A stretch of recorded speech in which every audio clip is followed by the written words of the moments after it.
স্বাধীন বাংলাদেশে তার প্রতিবেশীদের সাথে সম্পর্কটা সবসময় আমাদের জন্য একটা কষ্টকর এবং একটা লম্বা সময় অপমানজনক ছিল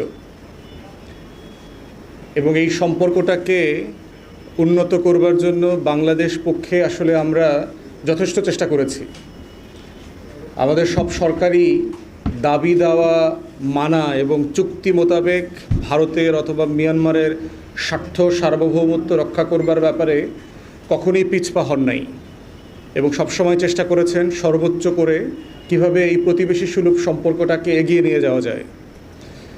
কিন্তু দুঃখজনকভাবে আমরা দেখেছি যে ভারত এই সম্পর্কটাকে কখনোই সম্মানজনকভাবে ডিল করতে চায় নাই। রাষ্ট্রের সাথে রাষ্ট্রের সম্পর্ক, জনগণের সাথে জনগণের সম্পর্কের বদলে আমরা গত 5.5 দশক ধরে দেখেছি কিভাবে শেখ পরিবারের সাথে সম্পর্ক তৈরি করা যায়, আওয়ামী লীগের সাথে সম্পর্ক তৈরি করা যায় এবং এই সম্পর্কটা কখনোই তারা রাষ্ট্রিক হতে দেয় নাই। এবং যদি এমন হতো যে আওয়ামী লীগের সাথে সম্পর্ক তৈরি করে হলেও আমাদের দ্বিপাক্ষিক ইস্যুগুলোর সমাধান করতে পেরেছে অথবা আমাদের জাতীয় স্বার্থ সংরক্ষণ করা গেছে, তেমনটাও হয় নাই। আওয়ামী লীগ জাতীয় পার্টি মিলে এই ভারতীয় একাদশ গত 5.5 দশক ধরে সবচেয়ে বেশি সময় ক্ষমতায় ছিলেন। যদি এমনটাই ধরে নেওয়া হতো যে তারা ভারত বিরোধী ছিলেন না কিন্তু বাংলাদেশের জাতীয় স্বার্থ সফলভাবে সংরক্ষণ করতে পেরেছেন, তাহলে এই অভিযোগগুলো বারবার আসতো না গণমাধ্যমে এবং জাতীয় পর্যায়ে। কিন্তু আমরা দেখেছি যে এই ভারতীয় একাদশ ক্ষমতায় থাকার পরেও আমাদের যে দ্বিপাক্ষিক বিষয়গুলো আছে, ইস্যুগুলো আছে, সেগুলোর কোনোটাই সম্মানজনক কোনো সমাধানের পথে যায় নাই। এবং না যাওয়ার কারণে যেটা হয়েছে, বরাবরই 1-2 দিন পর 1-2 সপ্তাহ পরপরই এই ইস্যুগুলো আবার সামনে আসে, সারফেসে আসে এবং দ্বিপাক্ষিক সম্পর্কটাকে আবার টানাপোড়েনের দিকে নিয়ে যায়। বলা হয়েছিল যে যেহেতু গণ অভ্যুত্থান হয়েছে, হাসিনাকে পদচ্যুত করে পালিয়ে যেতে বাধ্য করা হয়েছে, আওয়ামী লীগের সরকারের পতন হয়েছে, ভারতের স্বার্থ ক্ষুণ্ণ হয়েছে, তাই অন্তর্বর্তীকালীন সরকারের সময় ভারত এই সম্পর্কটাকে কোনোভাবে অ্যামেন্ড করবার চেষ্টা করে নাই। তারা বারবার বলেছে নির্বাচিত সরকার যদি আসে, নির্বাচনের পরে তারা সব কিছু ঠিক করে নেবে। নির্বাচিত সরকার আসবার পরেও আমরা দেখতে পাচ্ছি আচার আচরণ খাইসলতে কোনো পরিবর্তন দিল্লির পক্ষ থেকে প্রকাশ করা হচ্ছে না, প্রতীয়মান হচ্ছে না। তার গুরুত্বপূর্ণ জায়গা অনুষঙ্গ হচ্ছে, যেটা সীমান্ত হত্যা এবং পুশিন আকারে আমরা গত কয়েক সপ্তাহ ধরে দেখতে পাচ্ছি। গত 3.5 মাসে নির্বাচিত সরকার আসার পরে প্রায় 22 থেকে 23 জন বাংলাদেশি নাগরিককে নৃশংসভাবে হত্যা করা হয়েছে আমাদের সীমান্তে। তাহলে নির্বাচিত সরকার তো এসেছে, তো বলা হয়েছিল যে সম্পর্ক উন্নয়ন হবে, হয় নাই তো। আপনারা আপনাদের দ্বিপাক্ষিক সম্পর্ক উন্নয়নের অংশ হিসাবে বলেছিলেন যে ভিসা ওপেন করে দেয়া হবে, বাংলাদেশ সরকারও এমনটা কথা বলেছিল, করেন নাই তো। বলা হচ্ছিল দ্বিপাক্ষিক সম্পর্কের ভিত্তিতে সীমান্ত হত্যা কমিয়ে আনা হবে। সম্প্রতি যে আমরা বিডিআর এবং বিএসএফের যে মিটিং দেখলাম দিল্লিতে, এই মিটিংয়ে কোনো যৌথ স্টেটমেন্ট পর্যন্ত দেওয়া হয় নাই। এর মানে হচ্ছে আমাদের তরফ থেকে যে বিষয়গুলো উত্থাপন করা হয়েছিল তার কোনগুলোই সমাধান করা, সম্মানজনকভাবে ডিল করবার চেষ্টা ভারতের পক্ষ থেকে করা হচ্ছে না। তাহলে তেমন একটা বাস্তবতায় যেই সীমান্ত হত্যা গত দশকের পর দশক ধরে চলে আসছে, আমাদের হাজার হাজার নাগরিকদেরকে হত্যা করা হয়েছে, সেটার সমাধান আসলে কোন পথে? ভারত যদি সম্পর্ক এগিয়ে নিয়ে যেতে চায়, ভারতকে বুঝতে হবে যে বাংলাদেশ বদলে গেছে, শেখ হাসিনার আওয়ামী লীগ ফেরত আসবে না, নতজানু পররাষ্ট্রনীতির উপরে ভিত্তি করে আমাদের আর সম্পর্ক চলবে না। এই সম্পর্কের ভিত্তি হতে হবে আমাদের সবার জাতীয় স্বার্থ এবং মর্যাদা, আত্মসম্মানবোধের ভিত্তিতে হতে হবে। সবার স্বার্থ সংরক্ষণ করেই এখানে এই প্রত্যেকটা দ্বিপাক্ষিক ইস্যু সমাধান করবার সুযোগ রয়েছে বলে আমরা মনে করছি। আমরা বিভিন্ন জরিপে দেখেছি যে সীমান্তে গত 5.5 দশকে বিভিন্ন মেয়াদে কয়েক হাজার নাগরিককে হত্যা করা হয়েছে। সলিড কোনো তথ্য নাই। আমরা পররাষ্ট্র এবং আমাদের স্বরাষ্ট্র মন্ত্রণালয়কে আহ্বান করব, আপনারা বিজিবি বিডিআরের মাধ্যমে গত 56 বছরে আমাদের সীমান্ত শহীদদের তালিকা প্রকাশ করবেন, হতাহতদের তালিকা প্রকাশ করবেন, কত ঘটনা ঘটেছে, কার কী পরিমাণ সম্পত্তির হানি হয়েছে, এর প্রত্যেকটার বিস্তারিত তালিকা কালেকটিভলি প্রকাশ করবেন, যেটা আন্তর্জাতিক মহলে আমরা প্রেজেন্ট করতে পারি। গত 2000 থেকে 2025 এই 25 বছরের একটা ডেটাতে দেখলাম যে 1236 জন নাগরিককে হত্যা করা হয়েছে। আবার 2015 থেকে 2025-এর ভিতরে দেখলাম 300-র উপরে নাগরিককে হত্যা করা হয়েছে। সর্বোচ্চ হত্যাকাণ্ড ঘটেছে বলে বলা হচ্ছে 2019 সালে, এক বছরে 43 জনকে হত্যা করা হয়েছে। গত বছরেও আমাদের প্রায় 34 জন নাগরিককে হত্যা করা হয়েছে। তাহলে তেমন বাস্তবতায় আমরা সরকারকে অনুরোধ করছি, আহ্বান জানাচ্ছি যে আপনারা অবিলম্বে গত 56 বছরের এই সীমান্ত শহীদ এবং হতাহতদের তালিকা প্রকাশ করেন। জাতিসংঘ থেকে শুরু করে আন্তর্জাতিক মানবাধিকার সংগঠনগুলোকে এই তালিকা পেশ করেন, প্রকাশ করেন, এবং বাংলাদেশে অবস্থিত যত কূটনৈতিক আছে ওনাদেরকে আপনারা সীমান্তে নিয়ে যান, পরিদর্শন করান, দেখেন, ওনাদেরকে দেখান, ওনাদের মাধ্যমে পৃথিবীকে দেখান যে কিভাবে ভারত আন্তর্জাতিক আইন, মানবাধিকার আইন, সীমান্ত আইন প্রত্যেকটাকে ভুলুণ্ঠিত করছে, যেগুলোতে তারা স্বাক্ষর পর্যন্ত করেছে। তাদের স্বাক্ষর করা আন্তর্জাতিক কনভেনশন পর্যন্ত তারা মানছে না। তাহলে সেইটা আমরা আশা করব অবিলম্বে কূটনীতিকদেরকে নিয়ে যান। এবং নোম্যান্স ল্যান্ডে ইতিমধ্যে হাজার হাজার নাগরিককে মধ্যরাতে, গভীর রাতে ঠেলে দেওয়া হচ্ছে, বলা হচ্ছে তারা নাকি আনলফুল মাইগ্রেন্ট, অবৈধ বাংলাদেশি অনুপ্রবেশকারী। কিভাবে ঠিক করলেন? যেই লোকটার কাছে কোনো কাগজ নাই তিনি কি অবৈধ ভারতীয় না অবৈধ বাংলাদেশি, সেটা আপনারা কিভাবে সিদ্ধান্ত নিলেন? সারা দুনিয়াতে আইন আছে, প্রোটোকল আছে। অবৈধ নাগরিকদেরকে কিভাবে চিহ্নিত করতে হয়, চিহ্নিত করে কিভাবে বিদেশে ফেরত পাঠাতে হয়। আমরা যারা লম্বা সময় বাইরে ছিলাম, আমি লন্ডনে নিজে আন্তর্জাতিক আইন, ইমিগ্রেশন, অ্যাসাইলাম প্র্যাকটিস করেছি। আমরা জানি, আমরা নিজেরা হাজার হাজার অবৈধ বাংলাদেশিদেরকে ডিল করেছি। ইউরোপ, আমেরিকাতে যারা আছেন, এখানে প্রোটোকল আছে। ডিটেনশন সেন্টার থেকে ডকুমেন্ট সহকারে অ্যাম্বাসিগুলোকে চিঠি দেওয়া হয় যে এই নাগরিকের এই নাম, এই ঠিকানা, উনি বাংলাদেশের নাগরিক, ইন্টারভিউতে বলেছেন ওনার আইডি, ওনার পাসপোর্টের কপি। আমরা আশা করছি আপনারা দ্রুত তাকে বাংলাদেশে ফেরত নেবার চেষ্টা করবেন।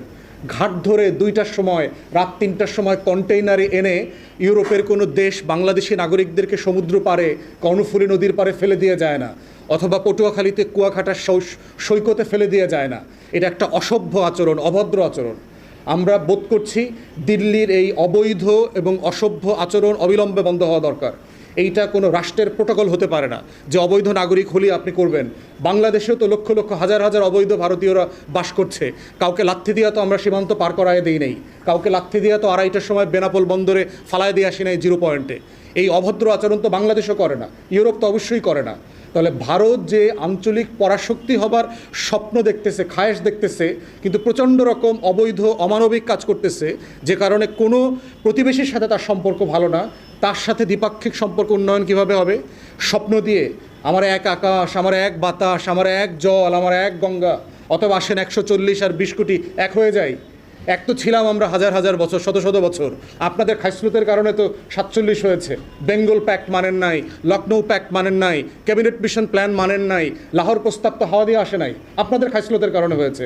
অতএব সেই খাইসলত যদি পরিবর্তন না করেন, ঐতিহাসিক শিক্ষা থেকে যদি আপনারা না বদলান, তাহলে নতুন করে বাংলাদেশের সাথে এই সম্পর্কটা কিভাবে তৈরি হবে?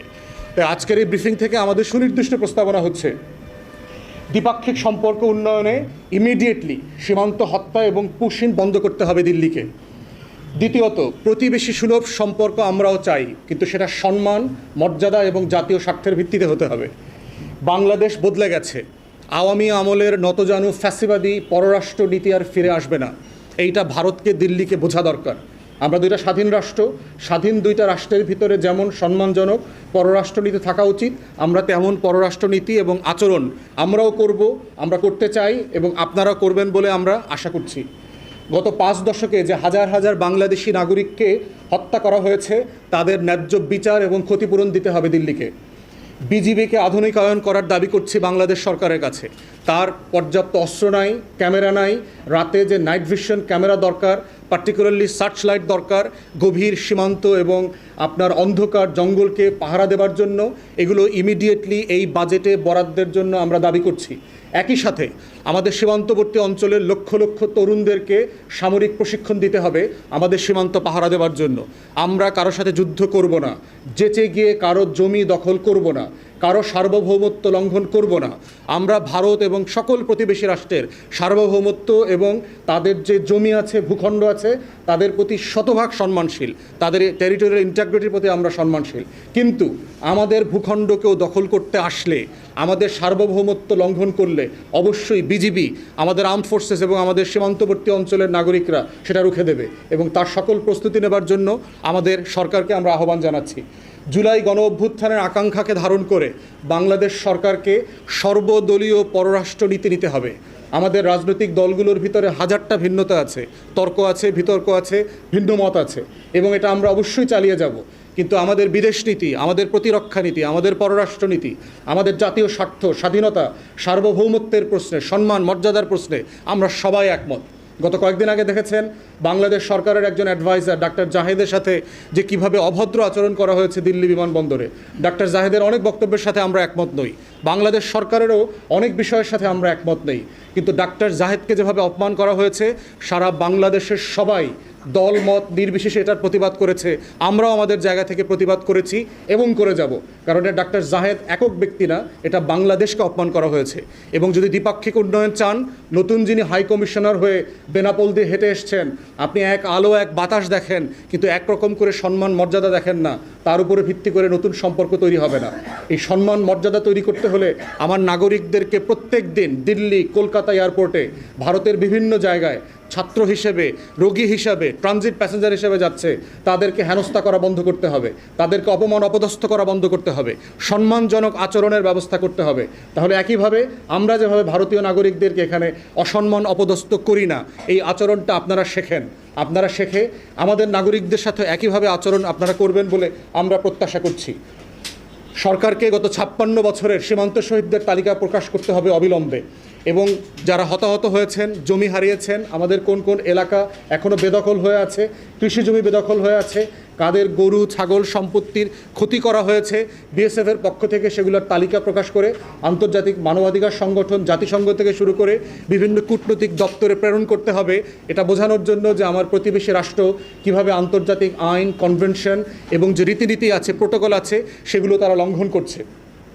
আমরা আশা করব অবিলম্বে বাংলাদেশের কূটনীতিকদেরকে নিয়ে সরকার সীমান্তবর্তী অঞ্চলের পরিদর্শন করাবেন এবং নো ম্যানস ল্যান্ডে যে হাজার হাজার নাগরিকদেরকে মধ্যরাতে পুশিন করে গরিব নিরীহ মানুষগুলোকে অমানবিক এবং মানবেতর জীবনযাপন করতে বাধ্য করা হচ্ছে, সেইটা তারা তুলে ধরবেন।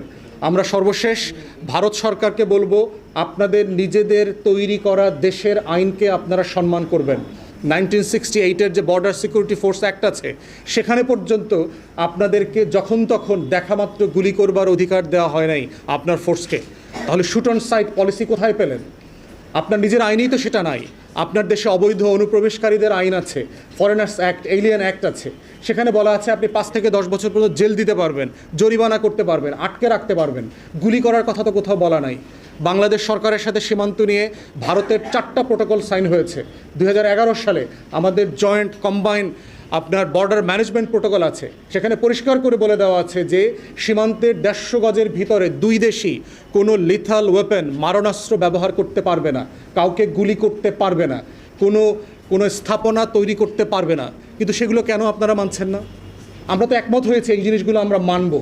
তাহলে আপনি কিসের ভিত্তিতে দ্বিপাক্ষিক সেই সম্পর্কটা করবেন যে আমাদের একমত হওয়া আইনগুলো, একমত হওয়া প্রোটোকলটা পর্যন্ত আপনারা মানছেন না? তাহলে আপনি কোথায় আমাকে সম্মান করছেন? আমার রাষ্ট্রকে, আমার জনগণকে আপনি সম্মান করছেন। আমরা সেই সম্মানজনক সম্পর্কটা দেখতে চাই এবং ভারতকে প্রমাণ করতে হবে বাংলাদেশের আগামী দিনের দ্বিপাক্ষিক সম্পর্ক কূটনৈতিকভাবে কোন দিকে যাবে, কতদূর যাবে এবং সেটা কতটা সম্মানজনক হবে, সেইটা প্রমাণ করবার দায়িত্ব শতভাগ ভারতের। কারণ বাংলাদেশ ইতিমধ্যে এটা প্রমাণ করেছে যে আমরা সকল সম্মতিমূলক প্রোটোকল মেনে চলছি। আমরা সরকারের সমালোচনা করছি। একজন বিরোধী দলীয় এমপি ব্যারিস্টার আরমান সীমান্ত হত্যা পুশিন নিয়ে আলোচনা করবার জন্য সংসদের কার্যবিধির 147 বিধিতে নোটিশ দিয়েছেন। নোটিশটা গ্রহণ করেছে সংসদ, গ্রহণ করে লাস্ট মোমেন্টে আলোচনা সাসপেন্ড করে দিয়েছে।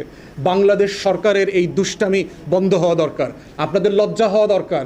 আপনাদের এমপি মন্ত্রীরা ছেলে মেয়ে বউ বাচ্চার নামে জেলা উপজেলা ইউনিয়নের নাম রাখার সময় পান, সেগুলো নিয়ে হাস্যরাস করবার সময় পান, কিন্তু আমাদের গুরুত্বপূর্ণ শত শত নাগরিকদের জীবন যেখানে জড়িত, হাজার হাজার আইডেন্টিফাইড নন আইডেন্টিফাইড মাইগ্রেন্টদের জীবন যেখানে জড়িত সেই সীমান্ত হত্যা এবং পুশির নিয়ে আলাপ করবার সময় আপনারা দিচ্ছেন না পার্লামেন্টে। এই পার্লামেন্টকে যদি আপনারা কার্যকর করতে চান তাহলে এই পার্লামেন্টকে জনতার বিষয় নিয়ে কথা বলবার সুযোগ দিতে হবে। অবিলম্বে সংসদে সর্বদলীয় ঐকমত্যের ভিত্তিতে সীমান্ত হত্যা এবং পুশির নিয়ে আলোচনা করা দরকার এবং আমাদের নিজস্ব প্রোটোকল তৈরি করা দরকার।